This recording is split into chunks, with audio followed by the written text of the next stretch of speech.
Hello. Welcome to episode 20, Real Life Lounge. Episode 20 already. Yeah, real topics, real talk. Before we get started, though, I have something that I want. It might be a little off topic, but I want to bring it up because it does relate. This morning, our daughter was making her lunch for the day, and she was counting her grams of protein in her lunch because she has a very physical day ahead. And she was planning for wanting the energy needed to get through her day. And I loved this on two levels.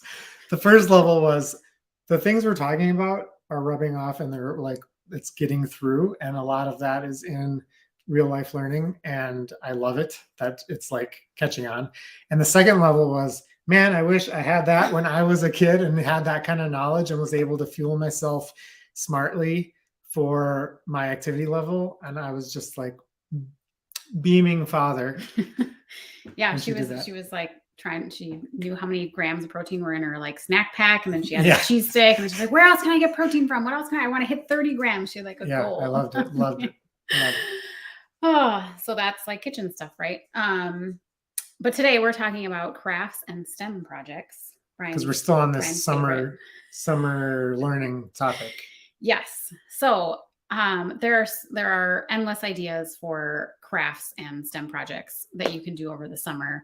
For STEM projects, I think it's really paying attention to what your kids are interested in and kind of following those rabbit holes. Like the girls learned about clouds at our village school a couple weeks ago, and now Lucy's always like, Mom, does this cumulus, whatever kind of cloud? I'm like, I have no idea. I don't remember what. It's a cirrus stratus. Yeah. So that's a great example of just, if your kid is showing interest in something, or how does this thing work? Like if they're showing more of an engineering interest, like just fostering those interests. There are definitely, things that you can buy if you're not someone that wants to come up with the idea or do like the research on your own.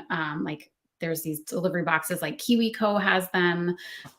Magic School Bus makes some really cool science kits. National Geographic does. There's lots of different resources if you're more of a buy and then help them with it rather than kind of coming up with it on your own kind of family.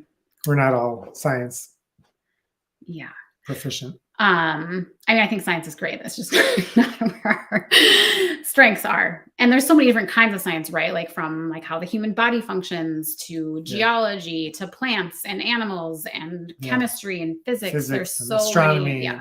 It's really endless on the directions you can go STEM. For crafts, I think this was also your natural learner idea. She does these things called morning invitations, and I think what happens a lot, at least with our kids, I don't know if this is the nature of all children, if it's just ours, but we have tons of craft and art supplies because that was always a passion of mine growing up. We've got this whole cabinet of all this stuff, and they don't really touch it unless they have some direction. I think that they just need the idea. They need to get started. They need to be kind of told like, here, go do this today.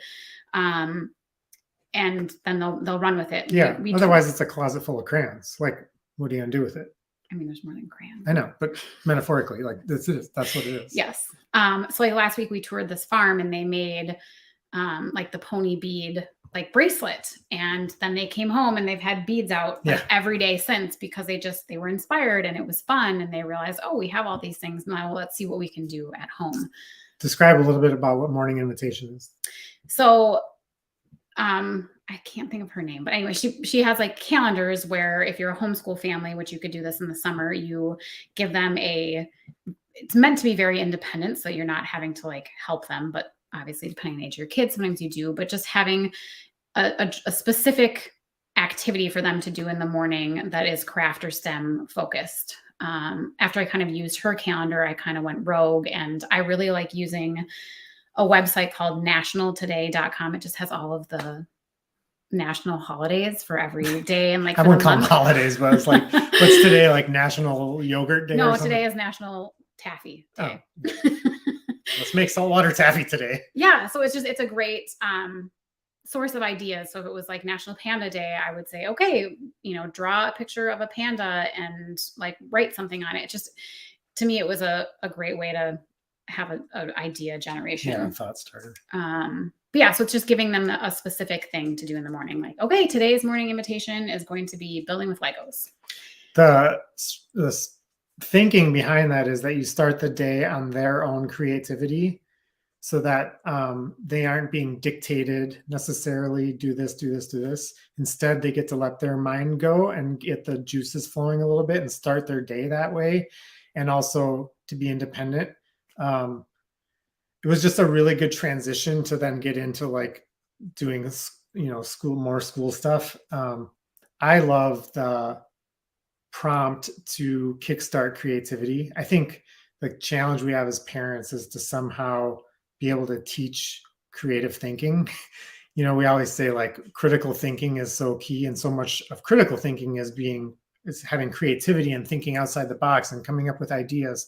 And when you do crafts and when you do science, it kind of trains the brain to start thinking creatively, which I think is going to really set our kids up well later in life.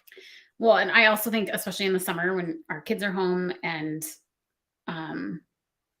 you've got lots going on, but you still need your time and space, it's really easy to default to devices, whether Yeah. it's TV or tablet. And there's a lot of research that starting your brain on consuming technology is actually like really detrimental for your entire day. It makes you lose focus and attention. It's just a really poor way for our kids' brains to be starting their day.